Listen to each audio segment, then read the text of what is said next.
Weekend ആയി കഴിഞ്ഞാൽ ഫിഷിങ്ങിന് പോകാന്നുള്ളൊരു പരിപാടിയുണ്ട് എൻ്റെ കെട്ടിയോന്. വ്യാഴാഴ്ച വൈകുന്നേരം ആകുമ്പോഴാണ് കേട്ടോ ഫിഷിങ്ങിന് പോകാറുള്ളത്. പോയി കഴിഞ്ഞാൽ എന്തെങ്കിലും കൊണ്ടൊക്കെ ആയിരിക്കും വരാറുള്ളത്.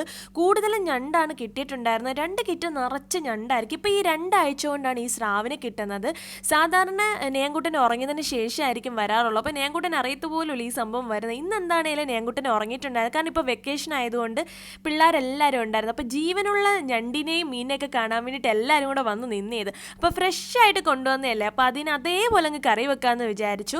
അപ്പോൾ ഇതിനൊന്ന് കട്ട് ചെയ്യുക എന്നുള്ളതാണ് ഒരു വലിയൊരു ടാസ്ക് എന്ന് പറയുന്നത്. സ്രാവിനെയാണ് കേട്ടോ നമ്മൾ കട്ട് ചെയ്യാൻ പോകുന്നത്.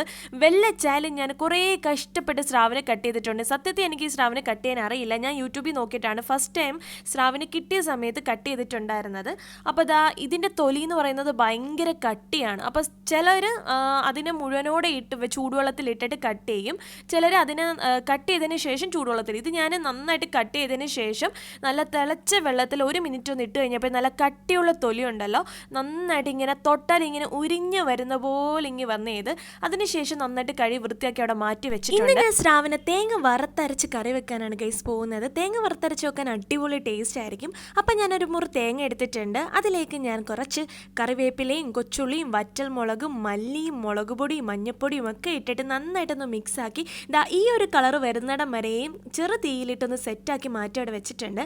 അതിനുശേഷം എണ്ണ ഒഴിച്ച് ഉലുവ പൊട്ടിച്ച് സവോളയും തക്കാളിയൊക്കെ ഇട്ടൊന്ന് വഴറ്റിന് ശേഷം നമ്മൾ ആ തേങ്ങ വറുത്ത് വെച്ചിരുന്ന മിക്സിയിലിട്ട് നന്നായിട്ട് അരച്ച് വെണ്ണ പോലെ ആക്കിയിട്ട് ഇതിലേക്ക് ഒഴിച്ച് അതിലേക്ക് കുറച്ച് കറിവേപ്പിലയും പുളിവെള്ളവും ഒക്കെ ഒന്ന് ചേർത്ത് ആവശ്യത്തിന് ഉപ്പും ഇട്ട് മീനും ഇട്ട് സെറ്റാക്കി അവിടെ വെച്ചിട്ടുണ്ട്. നന്നായിട്ട് തിളച്ച് സെറ്റായി കഴിയുമ്പോഴത്തേക്ക് നമ്മുടെ മീനിനകത്തോട്ട് ആ ഒരു ഉപ്പും പുളിയും എല്ലാം പിടിച്ച് അടിപൊളിയായിട്ടുണ്ടാവും. ഒന്ന് ചെറിയ രീതിയിലൊന്ന് കുറുകി ഒന്ന് സെറ്റായി വരുമ്പോഴത്തേക്കും നമ്മുടെ തേങ്ങ വറുത്തരച്ച സ്രാവ് കറി ഇവിടെ അടിപൊളിയായിട്ട് റെഡി. ഇന്നിപ്പോൾ രാത്രി ഞങ്ങൾക്ക് ദോശ ആയതുകൊണ്ട് ദോശയുടെ കൂടെയാണ് കേട്ടോ ഞങ്ങൾ സ്രാവ് കറി കൂട്ടാമെന്ന് വിചാരിക്കുന്നത്. അപ്പോൾ അടിപൊളി ടേസ്റ്റ് ആയിരുന്നു കഴിക്കാനായിട്ട്. ഉപ്പും പുളിയും എല്ലാം ഒരു മീനിലേക്ക് പിടിച്ച് നല്ല സെറ്റായിട്ടുണ്ടായിരുന്നു.